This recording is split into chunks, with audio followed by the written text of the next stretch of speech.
All right, everybody, this is going to be your Chicago Cubs 2025 season review.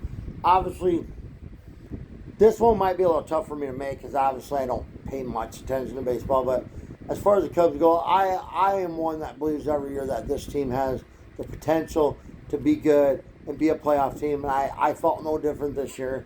I know a lot of people probably didn't think they'd get as far as they did. But first of all, 92-70 record to end the season. I mean, 10 the regular season, that's pretty impressive. That's more wins than I thought they'd have. Got their first wild card berth, playoff berth, wild card berth in the playoffs, even a wild card berth since 2020, so first time in 5 years.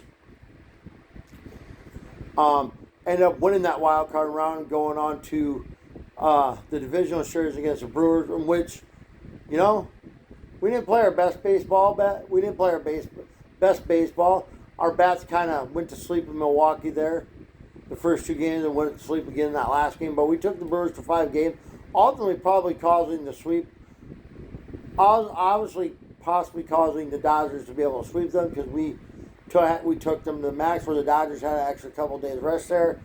But yeah, I'm very happy with the season they had, They started off the season on a red hot streak. I mean, at one point, they were in the division lead for most of the first half of the season. They kind of tapered off in June, July there, and then picked it back up there. Then in July, first part of August, and then like the last few weeks, kind of tapered off again. But yeah, fourth best record in the So if you look at it, they had the fourth best record in the National League, which isn't bad. And they had if you look at both the National and American League, they would have had the seventh best record in the National League out of all of them baseball teams. Out of all the baseball teams. So that's pretty impressive.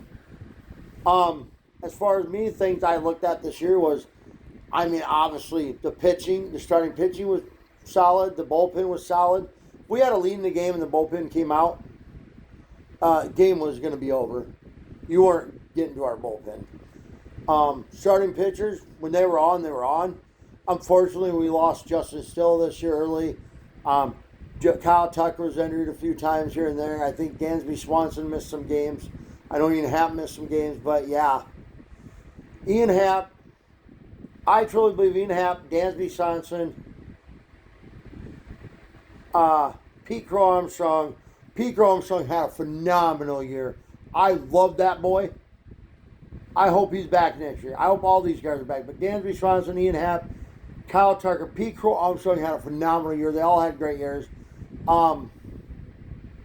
Obviously, Suzuka, our pitcher, Shota.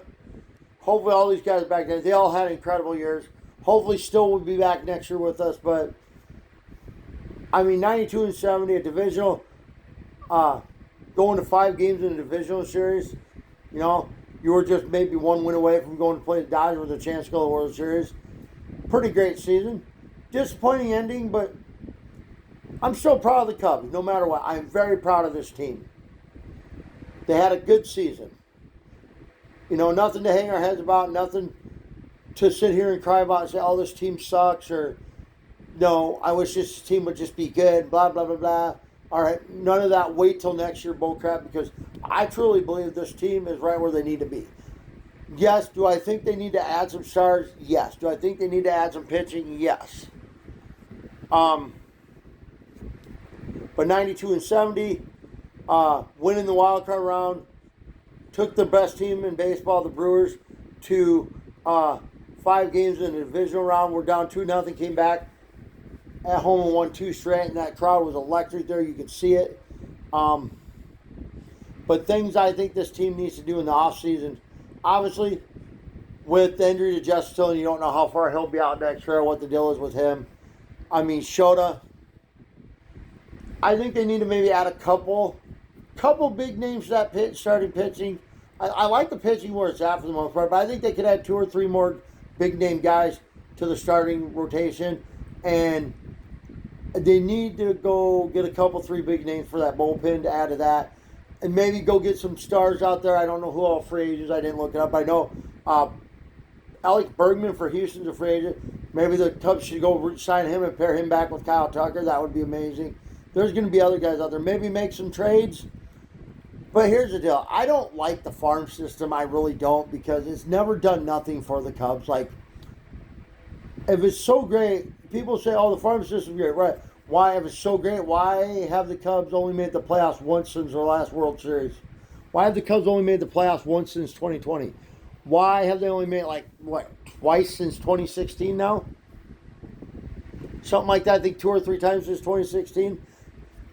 The owner of the Cubs need to go spend all that money they have, because they are one of the richest franchises, and go get us some stars. If they go get us some big names, we will be World Series contenders. We will probably even win 3 or 4. But with that being said, I'm very proud of this team, and it's always go Cubs go. But Cubbies fans, until next April, I only have one to say. I only have one thing to say. We're singing Go Cubs Go. Go Cubs Go. Hey, Chicago, what do you say? Because the Cubs are always going to be the winners today. Fly the W. But anyways, go Cubs. See you next April.